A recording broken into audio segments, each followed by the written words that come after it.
this is a great segue because recently I just went back and watched my new 4K disc of Captain Marvel, and I believe this is from 2019. Yes, it came out early 2019, uh, and it was in between Infinity War and Endgame. So the fact that we got this prequel movie was a good timing on their part. 2019. So I recently went back and watched this. Let's see what it says on Rotten Tomatoes. It says it's 79% critic rating, only 45% audience score. Audiences didn't really like it as much.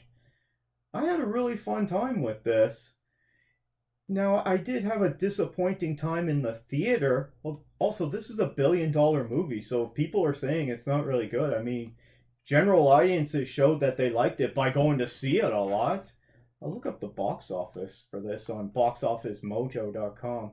Well, I want to see what date it came out, what month it came out in. Came out in March? I remember it still being winter. I thought it was February, but March would be a better time to come out with that as it's better weather so people can get out to the theater there. Captain Marvel, let's see what we got here. What's its box office? It says it has a budget of 160 million, had a domestic opening, Canada, US, 153 million, worldwide 1.1 billion dollars. 1.131. Jeez.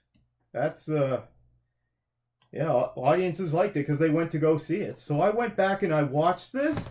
I had a really fun time with it. I'm gonna pull up my notes that I made. So I made a whole bunch of notes for things that I liked and a few notes for things that I didn't like. What should I start? I'm gonna start out with the things I didn't like, and I'll end on a good note. Now, some of the things are just questions that they didn't answer. So first con for Captain Marvel, Jude Law is in this, and he's a Kree warrior. He's like their sergeant. His character is, I didn't think he was a very good villain. Wasn't really a villain. He was more just kind of a jerk. More like a really bad boss.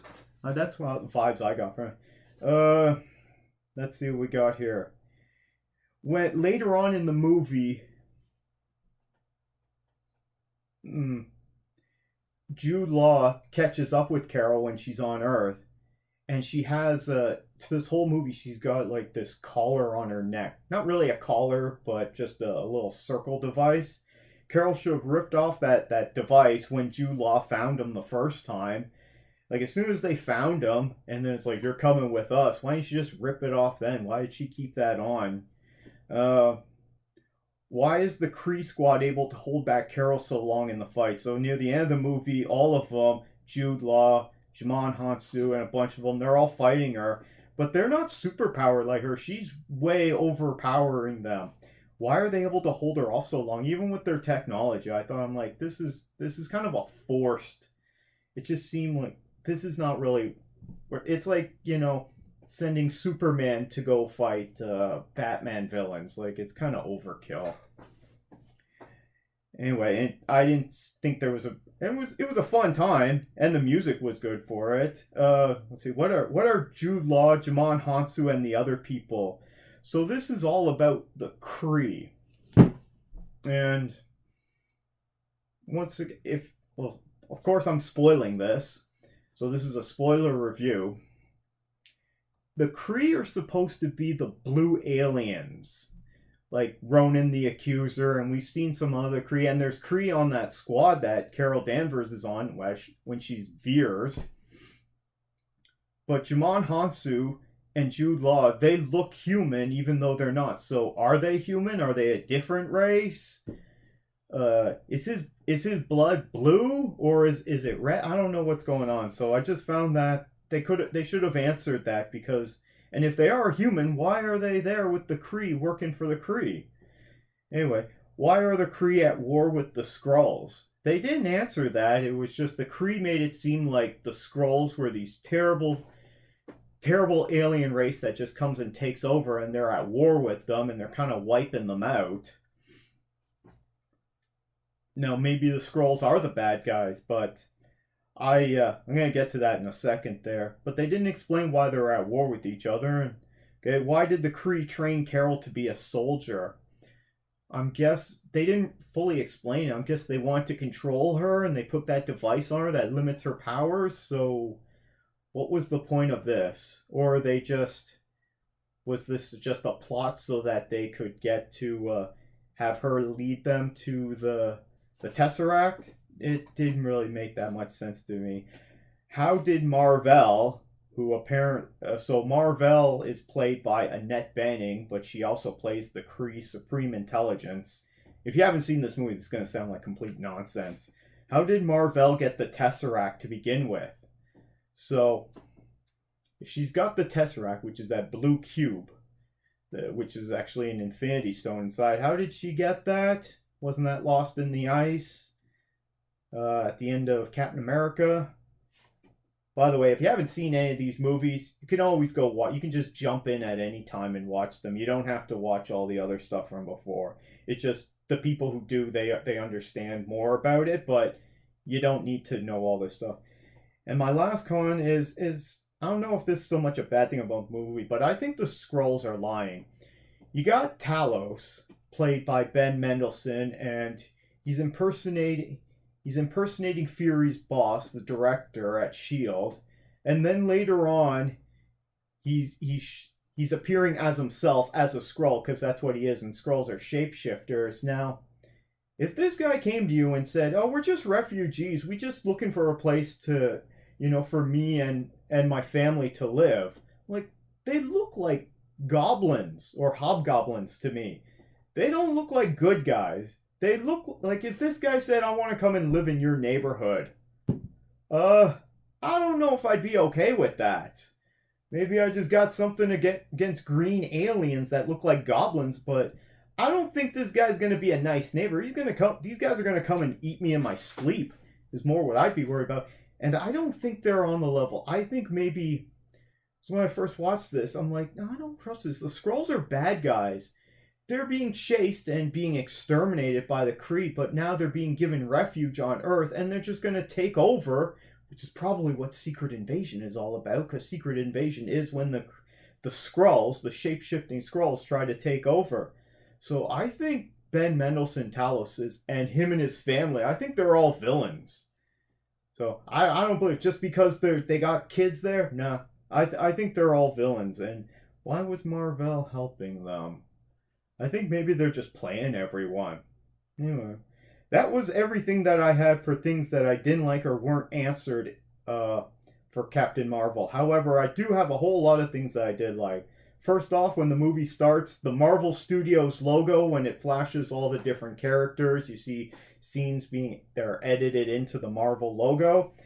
All the characters are all Stan Lee cameos, because this is the first movie that came out from Marvel right after Stan Lee died, and that was classy touch. Now after that, I noticed the lighting on this. When I went to I saw this movie in theaters in 2019. I saw it opening on preview night, and I think I saw it in IMAX, and I noticed that it was quite dark. And then I went back a week or two later, and I took Christine with me, and we saw it just a regular screening. And then once again, I noticed, I'm like, this is really dark. Why is it so dark? And then I know I watched it again a couple of years back. It was on Disney Plus. And I'm like, this is way too dark. Why is this movie so dark? You can barely see a lot of things, especially on the Kree homeworld at the beginning. But then I sat down and I watched my 4K copy of this that I got recently. It was on sale. It was only like $8 or something. I'm always looking for deals on new physical media. And so I watched this, and immediately, like, the lighting is way better than I remember. Like, there's definitely a clear difference. And then I went and checked on Disney Plus after I finished watching it, and I'm like, yeah, it looks the same as it does on my well, it's not as good as the 4K, but the lighting is the same. I think there was a problem with an earlier format with it. I think someone messed up with the lighting, and I think Marvel keeps having this problem. But the lighting in it is great. You go watch it now on Disney Plus or on your physical media copy if you have one, or a digital copy, and it looks really good. There's all these different light patterns on the Kree homeworld, especially when they're in, I guess, their version of a subway. It's an elevated train. So they're public transit, I guess. And there's all these different color schemes. So look great. And it was almost like I had a completely different experience with this movie. If you saw this in theaters or a couple years back and you thought that the lighting was poor, let me know down in the comments below. I'm pretty sure, like I was always having about Brie Larson as Carol Danvers 1. Is that her? Is that her password? Okay.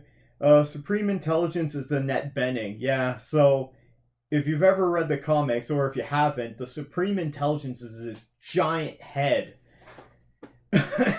on the Kree homeworld. Instead, they're like, "Nah, we'll just get Annette Bening," and she's not a. They don't just use her head. It's all of her. It's kind of like a vision. You get hooked up to this Kree machine, and then you see the Supreme Intelligence as whatever you want it to be, or just assume some kind. Jamon Hansu near the beginning. There, Carol Danvers is part of this squad, and Jamon Hansu is in it.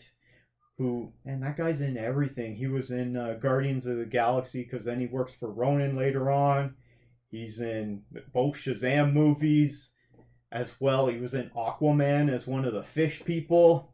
Anyway, he has the best line. They're all getting ready to go out on their mission. They're giving him a hard time, and they're like, "Man, you never laugh at anything." And he comes back. He's like, "I laugh on the inside."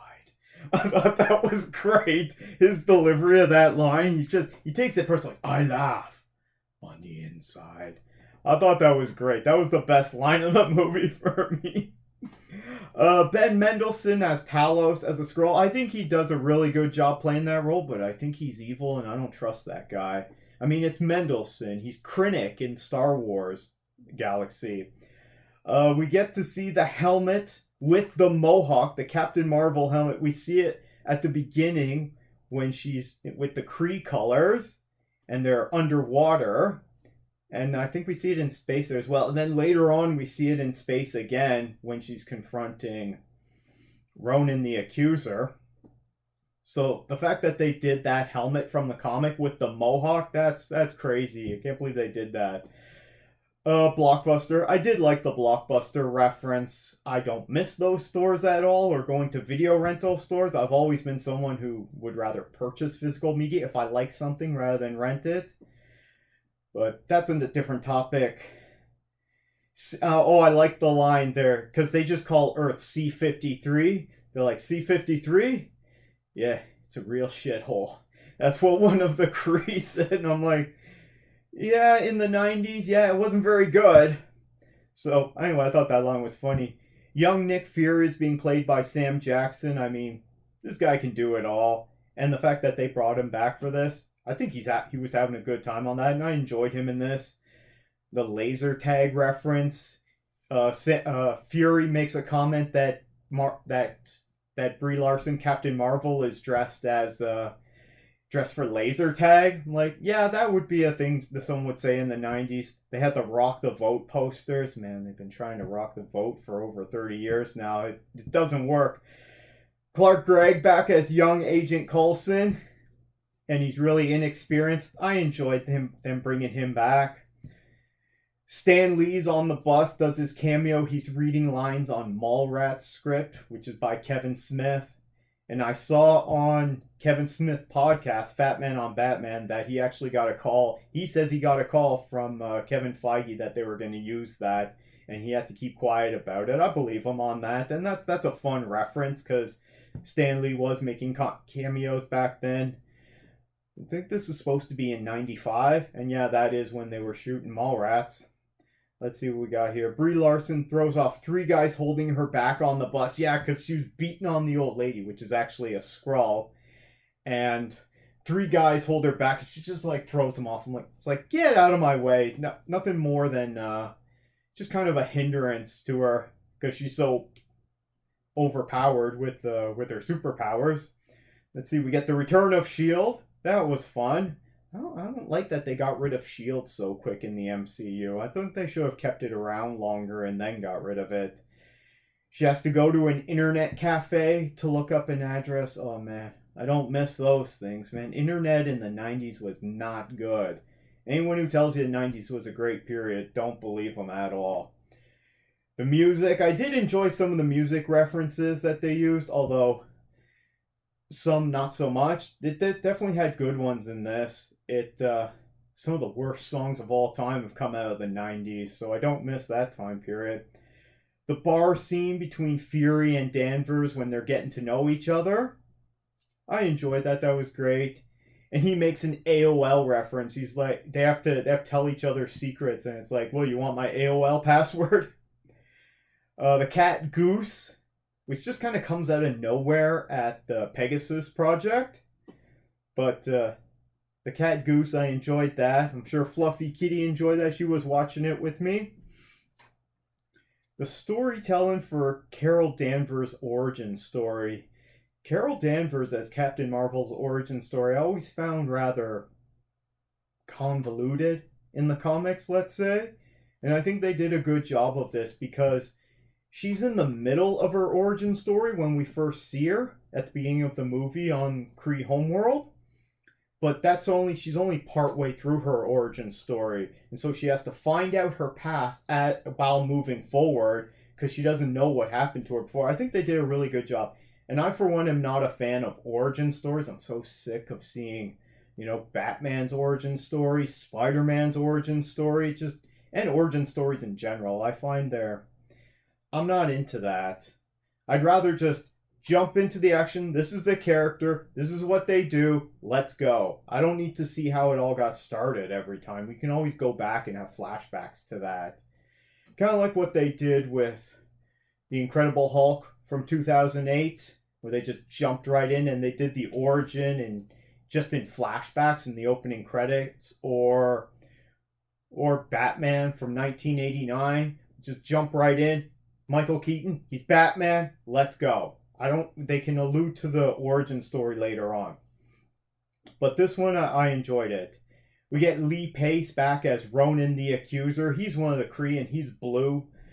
Leads to my other point, what are the other people? Are they human or are they something else? I don't know. But Lee Pace back just as Ronan the Accuser, that was great. And him at the end there, when, I don't know if I wrote it down, but Captain Marvel goes to confront them, and she's just flying outside, and she's just been destroying all their missiles and everything, and she's just staring them down like, come at me. And he's like, let's get out of here.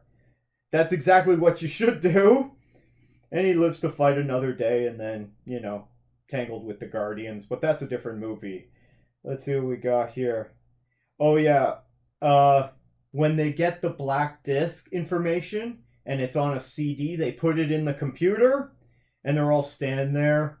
And she's like, what's going on? What's happening? Fury's like, it's loading. Yep. That was computers in the 90s. It sucked a lot. They acknowledged Mar-Vell, and they had Annette Bening's character. Okay, so that was good. I mean, it's not exactly what is to the comics. They made changes, and I'm all for it. It worked really well. How Carol remembers who she is in this movie, and they did really well, and they did a good lesson, how she's always getting knocked down, but she always gets back up no matter what. I enjoyed that a lot. Talos has an incompetent science guy, and that is where, because they figured out that the ship was in orbit, and the coordinates, and Talos' science guy, the other Skrull, just didn't occur to him, so showed some incompetence there. That made it more fun. We get the introduction of Maria and Monica Rambeau. Maria Rambeau is the mother, and Monica is who we get back now that we just saw in the Marvels trailer that just came out, and also we saw her back in WandaVision. So we get the introduction to that character as a child in this movie in the 90s. I like how Monica changed the colors for Carol Danvers' costume into the Captain Marvel colors that she has now. That was nice. And also she played around with it and saw different colors. That was funny. How Carol discovers she can fly. Yeah, she kind of is forced to after she's dropped out of a spaceship there. And, the escape pod. So Ronan's threat at the end, he's like, we're getting out of here, but we'll come back. So, did they ever come back? Or the Kree gonna come back? Maybe we'll get Lee Pace back again for another movie from 20 years ago. Uh, Carol dragging off Jude Law and sensing him back to and sending him back to Annette Bening. Yeah, because he wants to fight her, and she's like, nah, I'm not going to fight you, and then just grabs him and is dragging him off. Okay? How Fury loses an eye. I know a lot of people didn't like that. They were teasing it throughout the whole movie, because Fury's got the eye patch on, and if you don't, well, you could learn it in this, and they kind of teased it a lot, He got injured at one point, probably from the car accident, and then the cat scratched at it, and then later on how he actually lost it. I thought that was funny. Carol gives Fury an upgraded pager. That's another thing I don't miss from the 90s. Pagers. Ugh. Fury doesn't tell anyone how he lost the eye. He's like, yo, he was the last person I trusted, and he doesn't tell anyone. He doesn't want to admit that he lost it from a cat. Instead, he just makes it sound like it was really cool. The Avengers music at the end as Fury is updating his Word document. He's doing his little one finger typing there on his old word processing on his, probably IBM 500 or something from 95. Anyway, so we get that. I did enjoy the soundtrack. I mentioned this earlier. There's a lot of bad songs from the 90s, but they did a good job of picking some interesting ones that I felt worked really well for this time period. The mid-credit scene, Avengers at headquarters. We see Captain Marvel, but it's a different Captain Marvel costume, which I believe they filmed before this movie. Because every time we see her, she's in a different costume, and usually has a different haircut. The post-credit scene, Ghost regurgitates the Tesseract because the Flerken / cat swallowed it in this. And at the end of the movie, he regurgitates it up on Fury's desk. I thought that was fun, and that explains how S.H.I.E.L.D. has it, but it doesn't explain how Marvel had it originally. So, that's my review for Captain Marvel. Overall, I'd give this, for not just because I have it on 4K, but I give this a best movie ever. What are your thoughts on Captain Marvel from 2019? I haven't watched this for a couple of years, so if you're someone who, you might want to give this another watch, especially with the Marvels coming up and all the other things that it ties into. If you haven't seen any of the Marvel stuff, just jump right in and watch it. It's fun, and you can always, and then if you want to watch new stuff coming up, you can. If you want to go watch old stuff, you can, or you don't have to. That's one of the great things about these movies.